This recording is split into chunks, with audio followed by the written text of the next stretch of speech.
Assalamu alaikum dear students, welcome to the online health and physical education class of second year।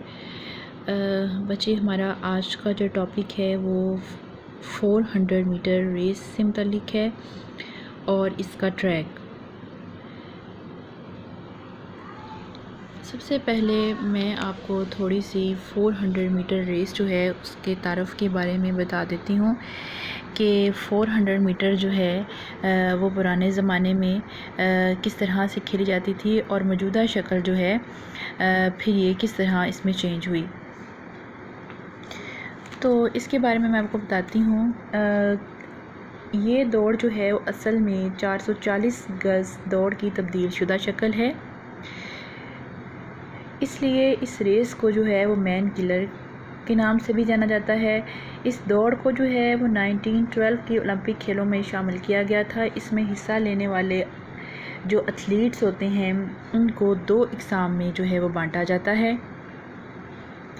एक वो जो 200 और 400 metre की दौड़ दौड़ते हैं। अमेरिका का जो माइकल जॉनसन है इन दोनों एंड का जो है वो रिकॉर्ड होल्डर है, और दूसरे जो 400 मीटर और 800 मीटर दौड़ते हैं वो क्यूबा का अल्बर्टो जॉन्टर साबका आलमी रिकॉर्ड होल्डर है। ये तो मैंने थोड़ी सी आपको इसकी हिस्ट्री के बारे में बता दिया और इसमें जिन्होंने रिकॉर्ड बनाया उसके बारे में भी बता दिया। इसके बाद मैं आपको थोड़ा सा इसमें ये भी बता देती हूँ कि ये रेस जो है ये इतनी तेज़ तरीन दौड़ है कि देखिए इसको मैन किलर के नाम से भी जाना जाता है। और इसमें इस दौड़ में जो है ऑक्सीजन की बहुत कमी हो जाती है, फिर उज़लात में लैक्टिक एसिड जमा होना शुरू हो जाते हैं जिसकी वजह से इंतहाई तेज़ रफ्तारी बरकरार नहीं रखी जा सकती। तो जो एथलीट्स होते हैं उनको बड़ा ही पावरफुल बनना पड़ता है इस रेस को दौड़ने के लिए। मुश्किल तरीन दौड़ है ये, ठीक है, आप इसको कह सकते हैं। अब जो है ट्रैक की तरफ आते हैं। ये हमारा 400 मीटर रेस का जो है वो ट्रैक है। थोड़ा सा इसको सेट कर लेते हैं ताकि आपको क्लियर जो है वो नज़र आए।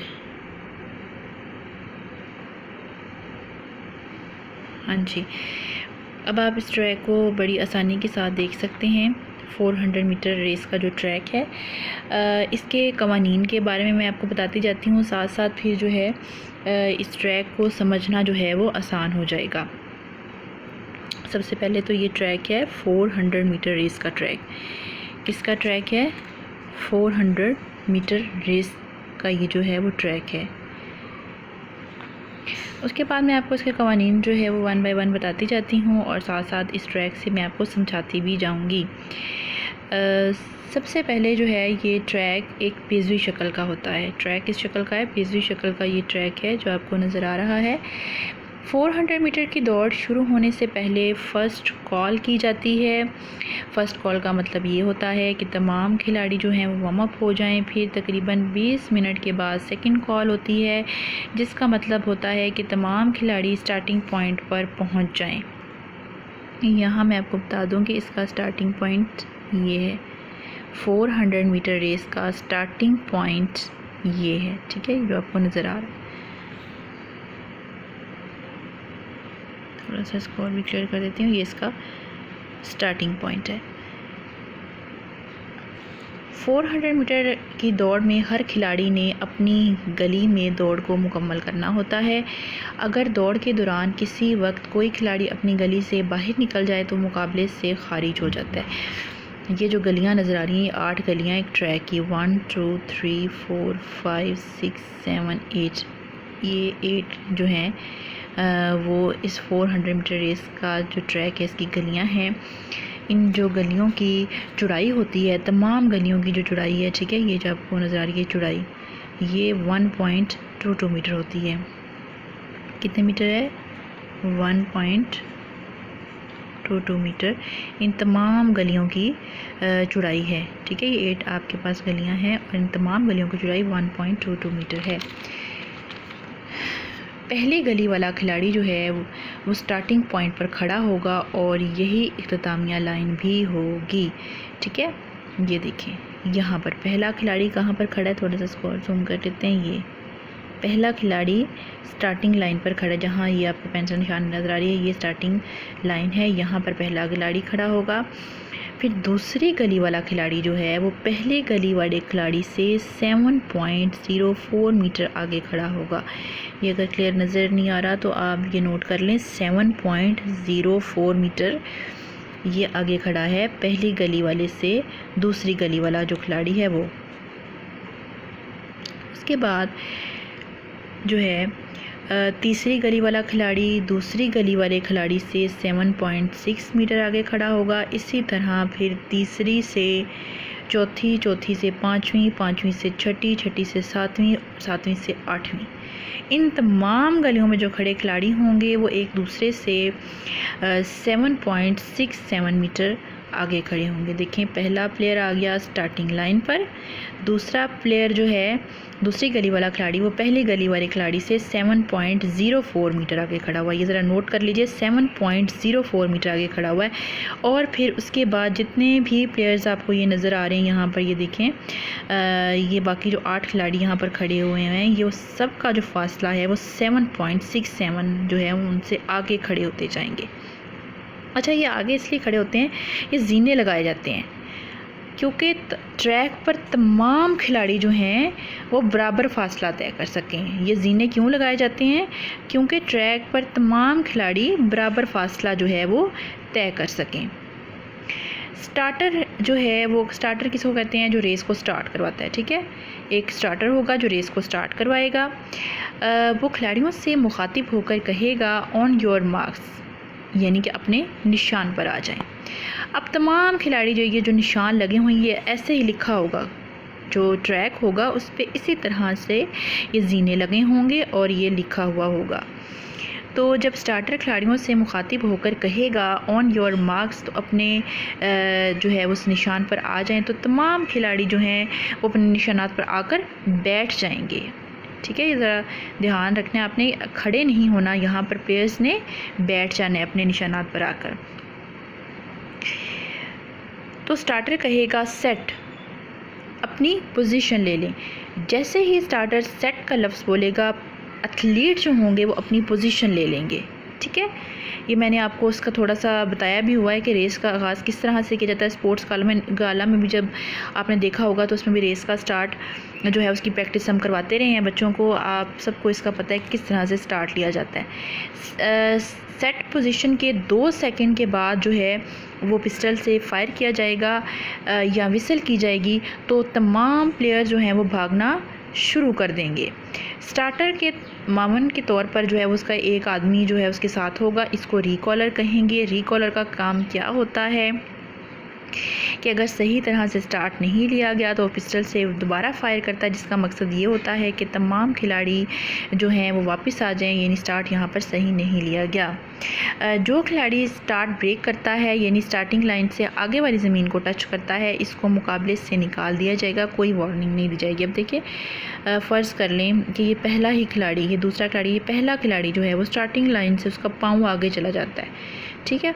उसने अपना पाँव जो है वो आगे नहीं रखना, पीछे ही रहेगा। अगर वो आगे रखता है तो ये फ़ाउल है और उसको मुकाबले से उसी वक्त ख़ारिज कर दिया जाएगा। उसको कोई वार्निंग नहीं दी जाएगी कि अब तुमने गलत किया तो तुम्हें मुकाबले से ख़ारिज किया जाएगा। फौरी तौर पर उसको मुकाबले से निकाला, उसकी जगह अगला प्लेयर।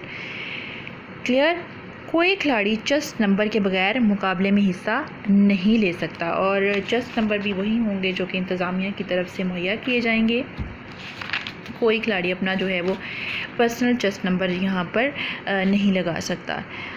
बिब नंबर होते हैं, कमर पर भी जो है वो ये चेस्ट नंबर जो हैं वो कमर पर, छाती पर, दोनों जगह पर वज़ा किए जाते हैं।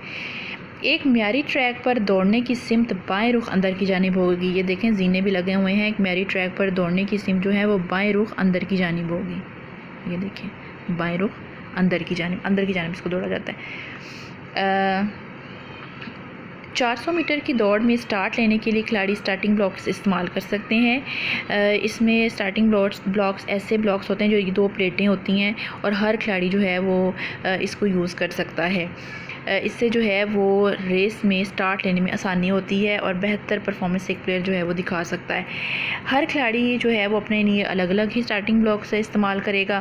खिलाड़ियों को ट्रैक पर किसी किस्म का निशान लगाने की इजाज़त नहीं है। इस ये ट्रैक है ना, तो प्लेयर उससे पहले यानी प्रैक्टिस के लिए अगर दौड़े हैं तो यहाँ पर किसी भी जगह वो किसी किस्म का कोई निशान जो है वो नहीं लगा सकते।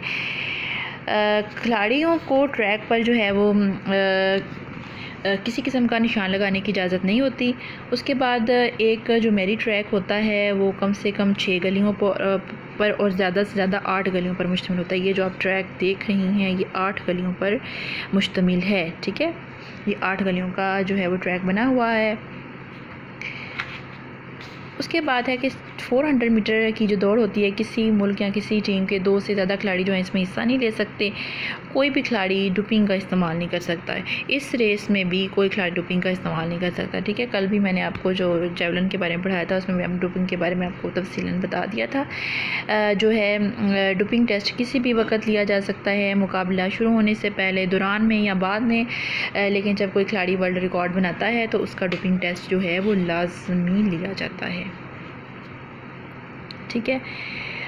उसके बाद जो है कि इब्तदाई मुकाबले हीट्स के दौरान अगर कोई खिलाड़ी किसी रुकावट से मुतासिर होता है तो रेफरी इसको दूसरे राउंड में शामिल करने की इजाज़त दे देता है।